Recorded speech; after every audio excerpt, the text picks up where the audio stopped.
네, 오늘 본문 말씀을 가지고 평강을 주는 피스메이커라는 제목으로 함께 말씀을 나누도록 하겠습니다.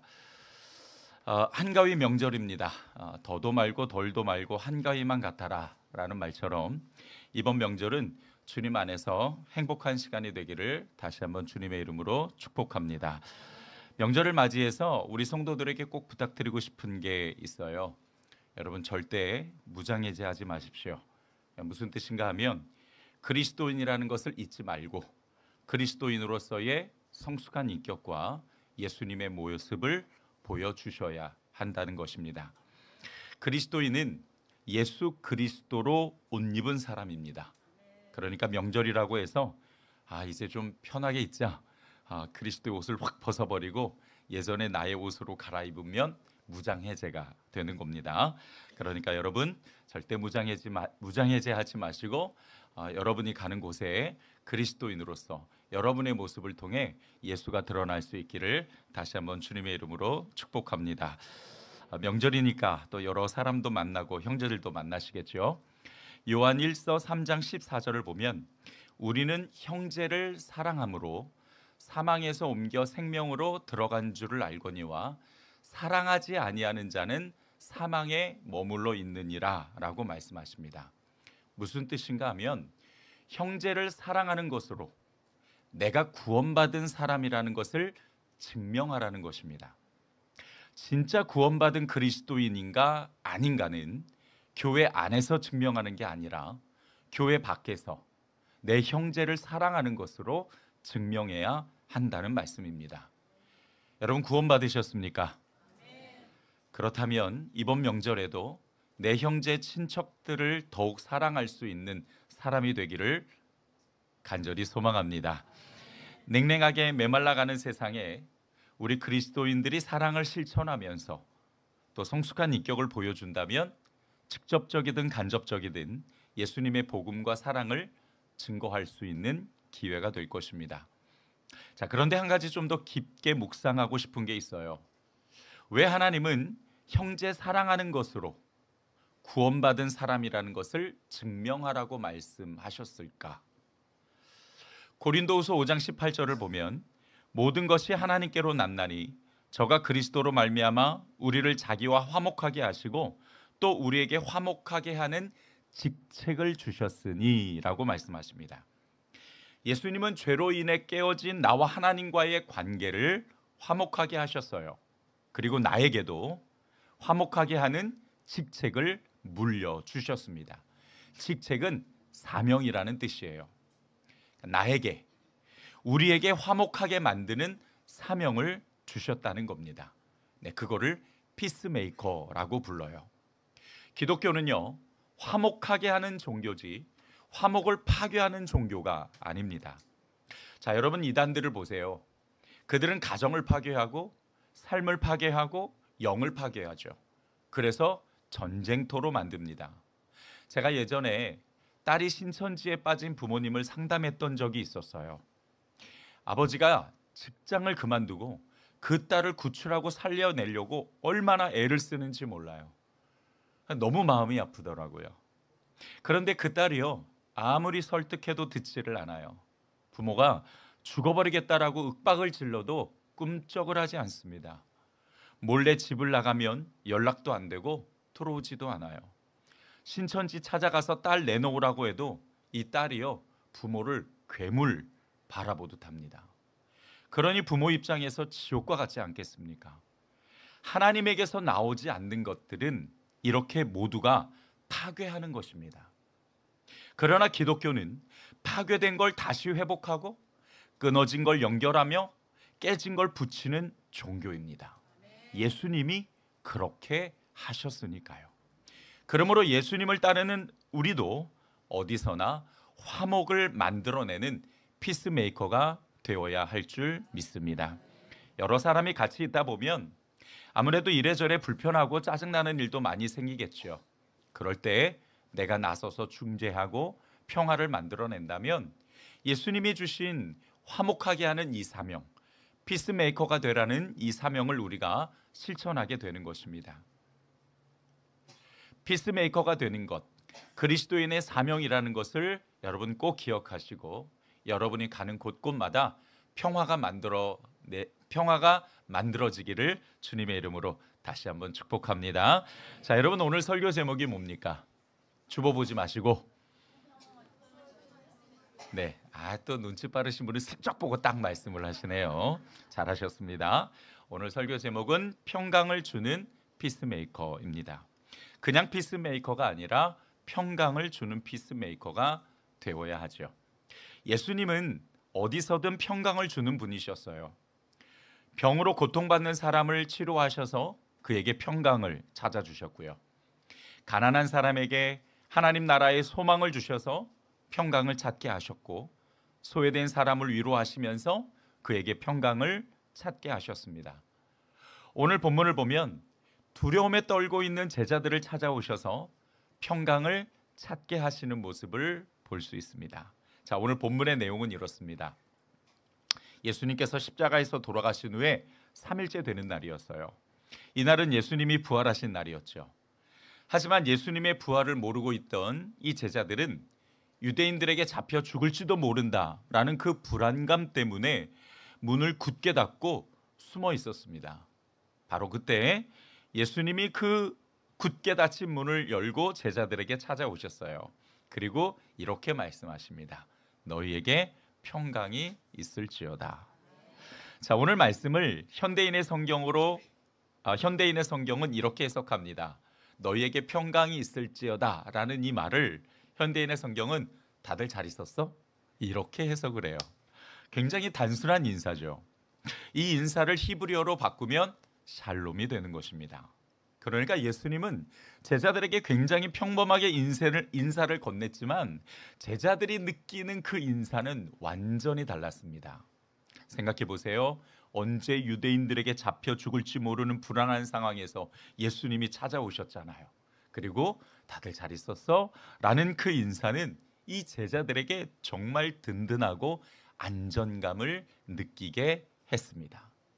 예수님이 없는 그들은 마치 목자 잃은 양처럼 이리저리 방황했지만 죽음에서 부활하신 예수님을 만나고 그들은 잃어버린 평강을 다시 찾을 수 있었던 거죠.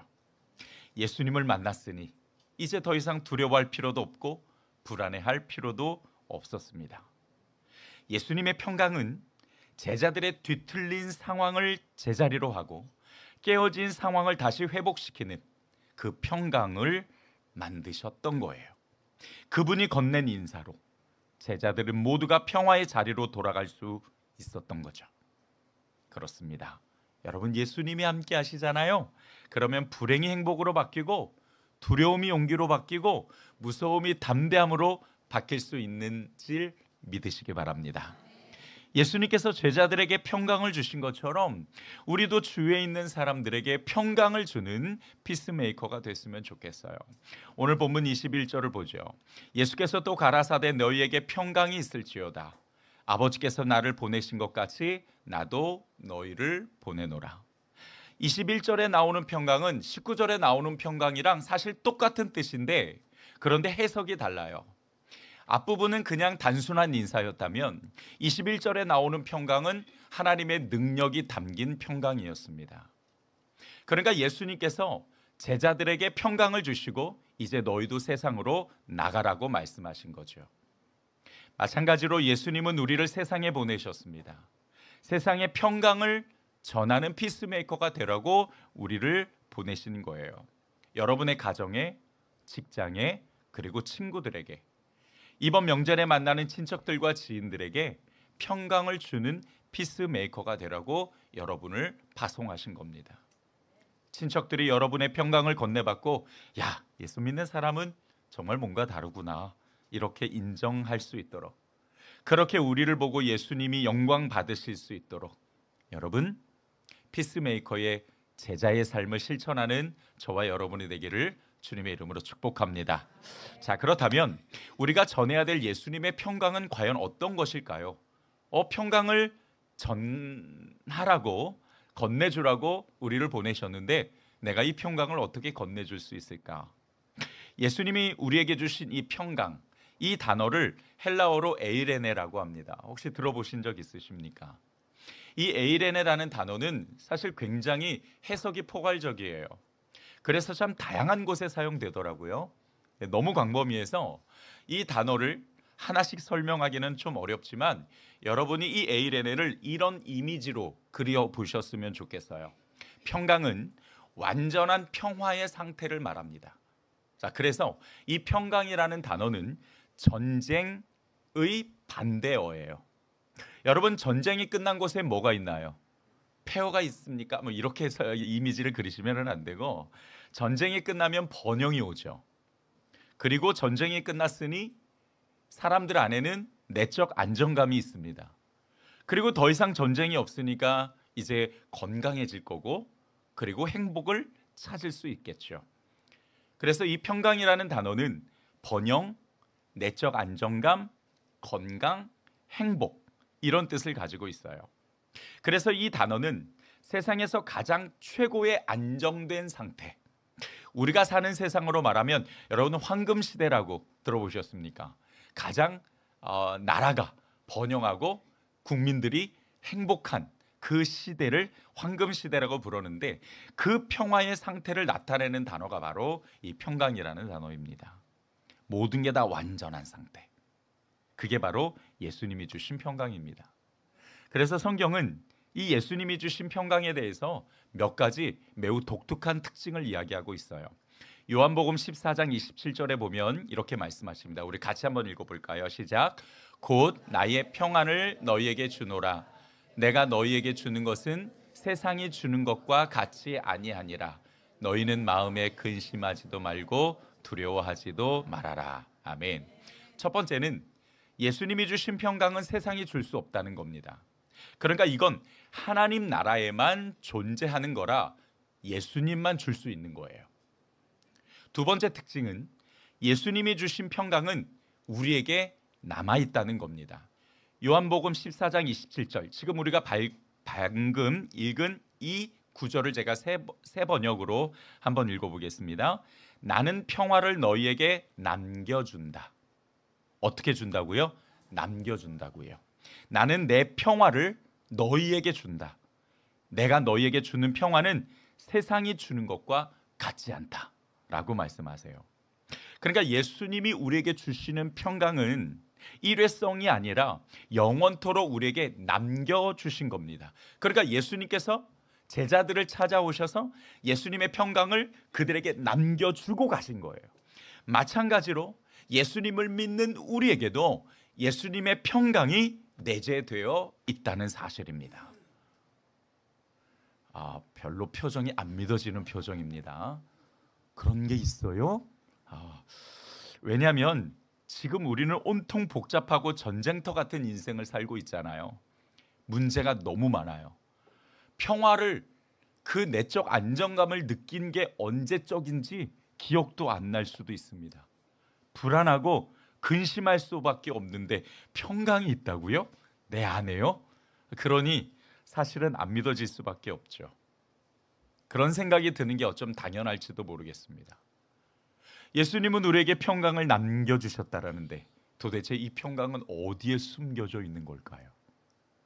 그래서 예수님이 주신 이 평강의 정체가 무엇인지 우리는 좀 더 명확하게 아는 게 중요할 것 같습니다. 그래야 이 평강을 우리가 제대로 찾을 수가 있으니까요. 이 평강이라는 말, 에이레네가 신약 성경에는 92회 정도 사용되었어요. 그 사용된 본문을 제가 쭉 정리를 해보니까 한 세 가지 정도로 분류가 됩니다.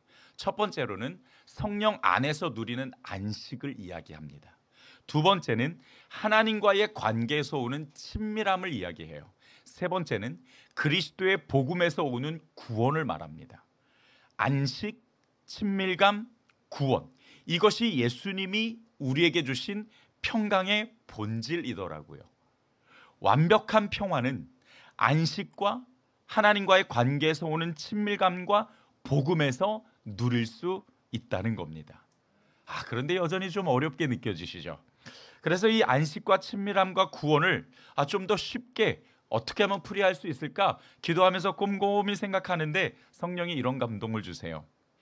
안식과 친밀함과 구원은 믿음과 소망과 사랑으로 대체될 수 있습니다. 왜냐하면 구원은 여러분 우리가 어떻게 받아요? 믿음으로 받잖아요. 하나님과의 관계에서 누리는 것은 사랑입니다. 그리고 소망은 성령 안에 있을 때에 비로소 찾고 발견할 수가 있는 거거든요. 여러분, 세상이 주는 평화는 언젠가 깨져요. 영원하지 않습니다. 그러나 하나님이 주신 평강은 영원하고 깨지지 않아요. 여러분, 고린도전서 13장 13절에 믿음과 소망과 사랑은 언제까지나 함께 있을 거다라고 말씀하시죠. 그래서 믿음과 소망과 사랑 이 세 가지는 결코 흐트러지지 않습니다. 그러니까 우리 안에 믿음과 소망과 사랑이 존재하면 예수님이 주시는 평화가 있는 거예요. 그런데 도대체 그 평화가 어디 있는지 나는 못 느끼겠습니다 라고 생각이 들죠. 왜 그러냐면요, 여러분, 우리 죄성이요, 그리고 우리가 여전히 성령을 쫓지 못하고 육신의 본능을 쫓아가면서 우리가 가지고 있는 그 불완전함이 믿음과 소망과 사랑을 잃어버리니까 이 평강도 결국에서는 희미해지는 것 같이 느껴지는 거예요. 자, 예수님이 주신 평강, 일단은 우리가 그 본질이 어떤 건지는 분명하게 알았으니까 그러면 이 평강을 우리가 어떻게 찾아야 될까? 어떻게 이 평강을 유지해야 될까? 그리고 다른 사람에게 어떤 방법으로 전달해야 될까? 우리가 함께 이 부분을 나눠보도록 하겠습니다. 혹시 명절이니까 목사님 설교가 짧을 거야 라고 기대하셨던 분들은 빨리 버리세요. 설교는 지금부터 시작입니다. 자, 이 말씀, 그러니까 정말 우리에게 주신 이 평강을 우리가 어떻게 찾고 건네주어야 되는지 골로새서 3장 15절이 우리에게 말씀을 해주시고 있습니다. 자, 다 같이 한번 읽어보도록 할게요. 시작. 그리스도의 평강이 너희 마음을 주장하게 하라. 평강을 위하여 너희가 한 몸으로 부르심을 받았나니 또한 너희는 감사하는 자가 되라. 너무 중요하니까 한 번만 더 읽읍시다. 목사님 아니, 한 번만 더 읽어야 돼요. 시작. 그리스도의 평강이 너희 마음을 주장하게 하라. 평강을 위하여 너희가 한 몸으로 부르심을 받았나니 또한 너희가 감사하는 자가 되라. 아멘. 첫 번째는 예수님의 평강이 내 마음을 주장하게 해야 합니다. 여러분, 골로새서 3장 15절을 보니까 그리스도의 평강이 너희 마음을 주장하게 하라라고 말씀하시는데 여기에는 전제 조건이 하나 있어요. 뭐냐면 그리스도의 평강이 이미 내게 존재하고 있다는 걸 전제하고 있는 거죠. 그러니까 그 평강이 너희 마음을 주장하게 하라라고 말하고 있는 겁니다. 여러분, 문제는요, 우리가 평강을 자주 잃어버린다라는 거죠. 분명히 내 안에 믿음과 소망과 사랑이 있는데 그 본질적인 것이 우리 안에서 자꾸 희미해져요. 그래서 골로새서에서는 뭐라고 말씀하시냐면 그 평강이 너희를 주장하게 하라고 말씀하신 겁니다. 자, 그러면 평강이 우리 안에서 다시금 일어나려면 주장하게 해야 되는데 이 주장하게 한다라는 것이 어떤 것인지를 우리가 분명하게 알면 될 것 같아요. 자, 이 주장하게 한다라는 말은 무슨 뜻이 담겨 있냐면 심판하다, 통제하다, 결정하다라는 뜻이 담겨 있어요. 얼추 여러분이 아마 이미지를 그리실 수 있을 것 같아요. 무슨 뜻인가? 예수님이 주신 평강, 그 평강이 내 감정과 내 마음과 내 상황을 통제하고 결정할 수 있도록 그가 심판, 즉 평강이 나의 심판자가 될 수 있도록 내어주라는 겁니다. 상황이나 감정에 휘둘리지 말고 예수님이 우리에게 남겨주신 믿음과 소망과 사랑이 내 인생을 결정하고 상황을 심판하고 마음을 통제할 수 있도록 내어드리라는 거예요. 내가 결정하지 말고 내 안에 있는 그리스도의 평강이 나를 결정할 수 있도록 그 결정권을 내어드리는 것, 그것이 바로 주장하게 하라는 뜻입니다. 좀 더 구체적으로 적용하면 이렇게 적용할 수 있습니다. 믿음으로 사는 인생이 되라. 하나님의 사랑으로 완성되는 인격을 경험하라. 성령님이 주시는 소망으로 환경과 상황과 감정을 극복하고 한 걸음 더 나아가라. 그렇게 평강이 나를 지배할 수 있도록 내어드린다면 우리 안에 있는 평강을 우리가 회복할 수 있을 뿐만 아니라 이 평강을 다른 사람에게도 내어주는 피스메이커가 될 수 있습니다. 어떻게 하면은 내 안에 있는 예수 그리스도의 평강이 나를 지배할 수 있게 할까?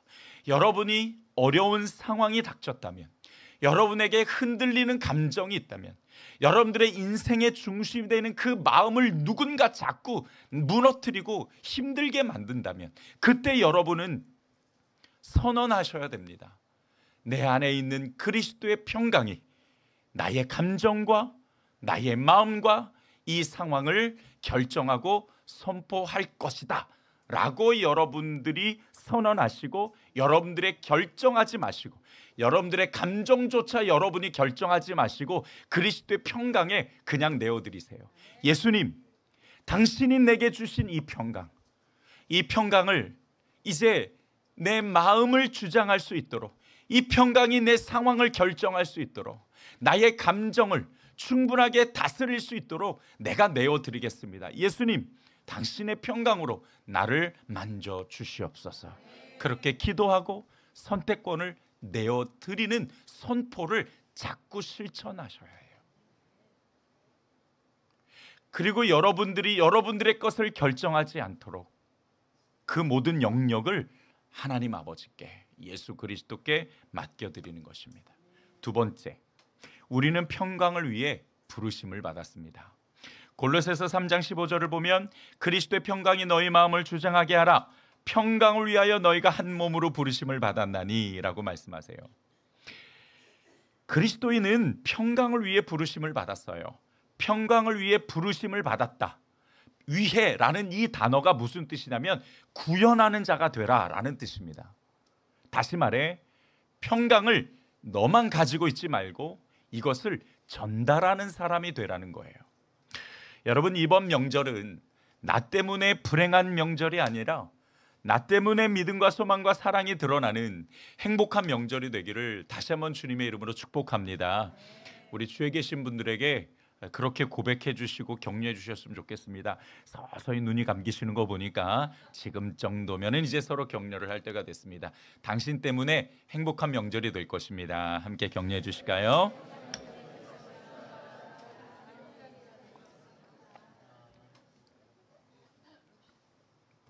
맛있는 게 많아서 즐거운 명절이 아니라, 선물을 받아서 즐거운 명절이 아니라 사람 때문에, 그리스도인 때문에, 평강을 건네주는 피스메이커인 여러분 때문에 행복한 명절이 되기를 다시 한번 주님의 이름으로 축복합니다. 우리가 그걸 위해 부름을 받았다라는 거예요. 그러니까 부름을 받았다라는 것 자체가 하나님이 나를 보내신 이유이고 사명이라는 뜻이죠.